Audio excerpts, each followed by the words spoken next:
going on, y'all? This is your boy JB, the executive from the Presidential Executive Podcast, with another executive mindset. And this is a tough one here that I want y'all to chime in on this between Derrick Rose and Ja Morant. My boy Mo Kingston, Bruce Lee. Y'all actually check out his page. Sneakerhead got dope videos for y'all to go check out. Go check him out. But my guy put some on one of his social media outlets. He said this is actually some I think he posted from, I guess, this dude Quinn Creighton. I'm not sure who that is, but you know, give them credit for what it is. This is what they're saying. People are saying Ja Morant now is better than D Rose in 2011. I guess the basketball he was playing in 2011. Do y'all agree?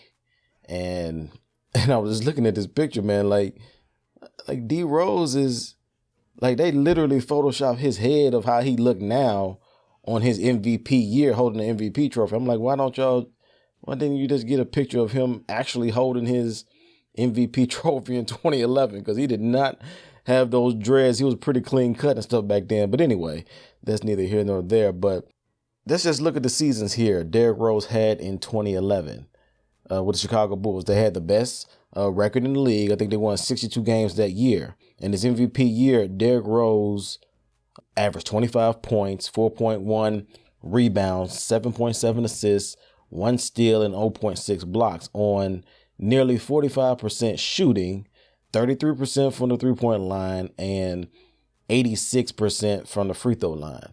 Okay, so that was for the whole season, and he played 81 games that year.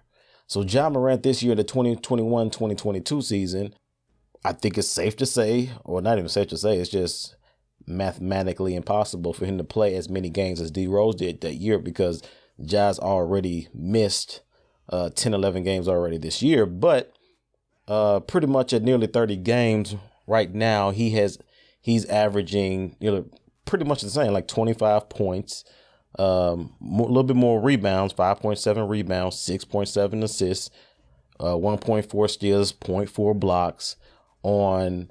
Now, this is the thing with him. Like, Ja is averaging nearly 50% from the field, at 49%, and he's averaging 38% from the three-point line and 77% from the free throw line.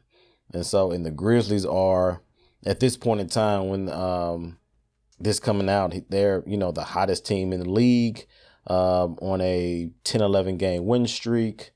And, because I got love for both of them. I'm born and raised here in Memphis, and so I got love for D Rose, because D Rose, came to University of Memphis for the 1 year he went to college, and he took us to the championship game that year. Was clearly the best player in college basketball and number one, pick in the draft. And Ja Morant, when he was in college, I think he was clear that he was the number one player, best player in college basketball, scoring that triple-double in the NCAA game or that tournament that year, and him going number 2 that year, because that was a Zion draft. And, the first year, D Rose, I think they went to the playoffs. Chicago went to the playoffs. But the thing with that, D Rose was cold his rookie year, but he wasn't the marquee guy, the best, even probably the best player on that team.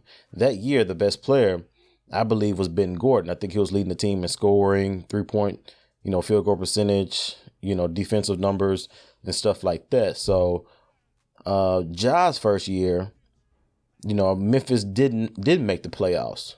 But if you look at their rookie year to rookie year, very comparable numbers. As his rookie year averaged nearly 18 points, 4 rebounds, 7 assists.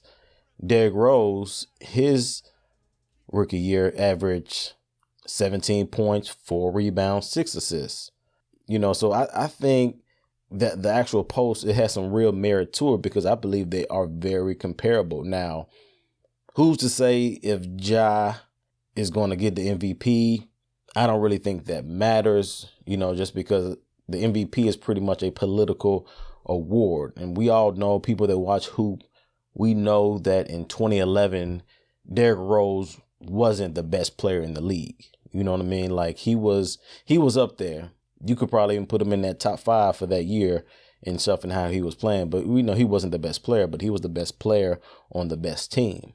I don't believe the Grizzlies are not going to end this season being, the best team part with the best record. That's likely going to go to Golden State or Brooklyn or something like that. And so he won't win the MVP, but I'm not even holding him on no MVP. But it's just a matter of impact and the level he's playing on compared to D Rose. And at this point in time right now, I think they go hand in hand. Now, whether you want to say Ja's better than D Rose, I think that's probably, unfair to call at this moment. But the impact he's having on the league, highlights after highlights, he's, giving his teammates all this confidence. And tell me what y'all think, y'all. Do you think right now in this 2021-2022 season, Ja Morant is having a comparable or even better season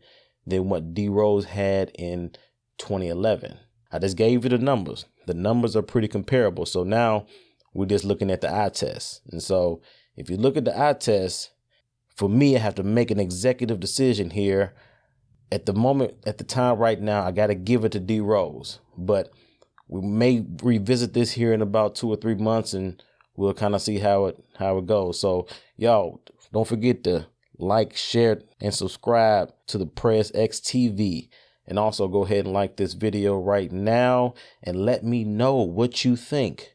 D Rose or Ja Morant, comparable to D Rose MVP season right now, the way Ja Morant is playing this season.